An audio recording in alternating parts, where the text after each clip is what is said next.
Metode analisis data kelompok 6 beranggotakan Wina Afika Saputri, Dwi Setiawan, Agustina Stianingsih, Muhammad Ilyas Bahri, Nur Kamarina, dan Oktaviana Kusumadewi. Pengertian data. Menurut Dr. Joan J. Langkutoy, data adalah suatu istilah majemuk dari fakta yang mengandung arti yang dihubungkan dengan kenyataan, simbol, gambar, angka, huruf yang menunjukkan suatu ide, objek, kondisi atau situasi, dan lainnya. Data terbagi menjadi 3 jenis. Yang pertama, data berdasarkan jenisnya yang bersifat data kualitatif dan juga data kuantitatif. Kemudian ada data berdasarkan skala pengukuran, yaitu data nominal, data ordinal, data interval, dan juga data rasio. Lalu yang terakhir ada data berdasarkan sumber, yaitu data primer dan juga data sekunder. Analisis data adalah membandingkan dua hal atau dua nilai variabel untuk mengetahui rasionya lalu mengambil kesimpulan. Menurut Bogdan, analisis data adalah proses pencarian dan penyusunan data secara sistematis. Berikut ini ada 2 jenis teknik analisis data. Yang pertama, teknik analisis data kuantitatif, yaitu teknik yang menggunakan model seperti matematika, statistik, dan ekonometrik. Hasil disajikan dalam bentuk angka yang kemudian dijelaskan dan ditafsirkan dalam uraian. Lalu yang kedua ada teknik analisis data kualitatif. Analisis yang tidak menggunakan model matematika, ekonometrik, statistik, atau model lain. Kita hanya perlu membaca angka, grafik, atau tabel yang tersedia dan kemudian memberikan uraian dan penafsiran. Kualitas data ditentukan oleh seberapa lengkap penjelasannya. Kemudian ada tujuan analisis data, yaitu yang pertama, mengidentifikasi atau menghasilkan kesimpulan umum dari data penelitian. Kedua, memberikan penjelasan dan deskripsi tentang data penelitian. Lalu yang ketiga ada menyelesaikan masalah penelitian, kemudian menunjukkan bagaimana fenomena penelitian berhubungan satu sama lain, dan yang terakhir ada menyediakan bahan untuk membuat kesimpulan, implikasi, dan rekomendasi yang bermanfaat untuk kebijakan penelitian selanjutnya. Teknik analisis data kuantitatif. Yang pertama ada statistik deskriptif. Tujuan utamanya adalah untuk memberikan gambaran yang jelas tentang karakteristik suatu data tanpa membuat kesimpulan statistik lebih lanjut. Fungsi statistik deskriptif penting dalam analisis data dan memiliki beberapa tujuan utama. Yang pertama, deskripsi data. Kedua, identifikasi pengecualian. Kemudian mengukur divergensi dan kurtosis, membandingkan kelompok data, memberikan dasar untuk analisis lanjutan, dan mengawasi pengembangan data. Metode statistik deskriptif yang umum digunakan adalah sebagai berikut. Yang pertama ada pengukuran pusat, mean, median, dan modus. Kedua ada pengukuran penyebaran, range, variasi, dan deviasi standar. Ketiga, metode distribusi, bagan dan plot sebar. Mengukur asimetris, perbedaan positif, perbedaan negatif, dan tidak ada perbedaan. Lalu yang terakhir ada pengukuran kerataan, kurtosis positif, kurtosis negatif, dan tanpa kurtosis. Ini adalah langkah penting pertama dalam analisis data sebelum melanjutkan ke analisis statistik yang lebih mendalam.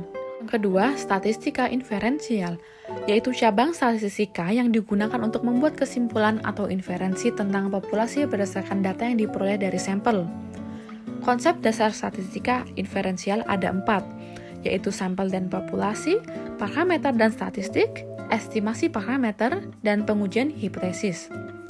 Berikut ini adalah beberapa alasan mengapa statistika inferensial sangat penting.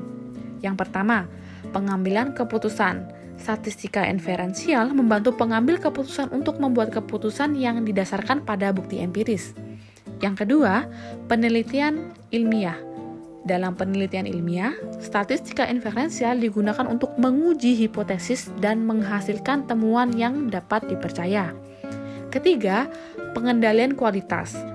Dalam produksi dan manufaktur, statistika inferensial digunakan untuk mengawasi dan meningkatkan kualitas produk. Lalu yang terakhir ada kesehatan dan kedokteran. Statistika inferensial dalam penelitian medis digunakan untuk menguji efektivitas obat-obatan, mengidentifikasi faktor risiko penyakit, dan memahami pola penyakit dalam populasi. Yang ketiga, statistik parametris dan non-parametris. Statistik parametris merupakan statistik yang digunakan untuk menguji parameter populasi melalui statistik atau menguji ukuran populasi melalui data sampel. Statistik parametris digunakan ketika banyaknya asumsi terpenuhi.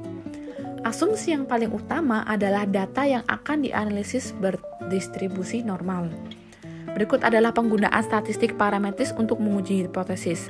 Yang pertama, menguji hipotesis deskriptif satu variabel atau univariabel bila data berbentuk interval atau rasio, maka digunakan t-test satu sampel. Yang kedua, menguji hipotesis komparatif dua sampel berpasangan dengan bentuk data berbentuk interval atau rasio bisa menggunakan t-test dua sampel. Yang ketiga, menguji hipotesis komparatif dua sampel berpasangan dengan data berbentuk interval dan rasio bisa menggunakan t-test sampel berpasangan atau related. Yang keempat, menguji hipotesis komparatif dua sampel berpasangan dengan data berbentuk interval dan rasio bisa dianalisis menggunakan analisis varians satu jalan maupun dua jalan atau disebut one-way and two-way ANOVA. Dan yang terakhir adalah menguji hipotesis asosiatif atau hubungan dengan data berbentuk interval atau rasio bisa menggunakan korelasi produk moment, korelasi ganda, korelasi parsial, dan analisis regresi. Kemudian statistik non-parametris adalah cabang dari statistika yang digunakan ketika data tidak memenuhi asumsi tertentu yang diperlukan untuk metode statistik parametrik. Statistik non-parametrik tidak memerlukan asumsi ini sehingga lebih fleksibel dalam menangani berbagai jenis data. Berikut ini adalah beberapa karakteristik dan contoh statistik non-parametrik. Yang pertama, tidak bergantung pada distribusi. Statistik non-parametrik tidak mengasumsikan distribusi tertentu dari data. Yang kedua, skala pengukuran. Statistik non-parametrik dapat digunakan untuk data pada skala nominal, ordinal, interval, dan bahkan pada skala rasio. Yang ketiga ada uji statistik mediana. Statistik non-parametrik seringkali lebih terfokus pada peringkat atau urutan data. Kemudian yang keempat ada uji chi-square. Uji chi-square ini adalah salah satu contoh paling umum dari statistik non-parametrik dan digunakan untuk menguji hubungan antara variabel kategori atau kualitatif.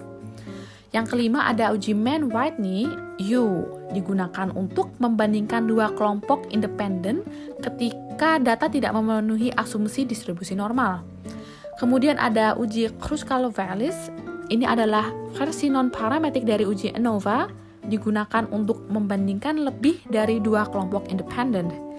Kemudian ada uji Sine, digunakan untuk menguji apakah ada perbedaan yang signifikan antara dua kondisi atau waktu pengukuran yang berbeda.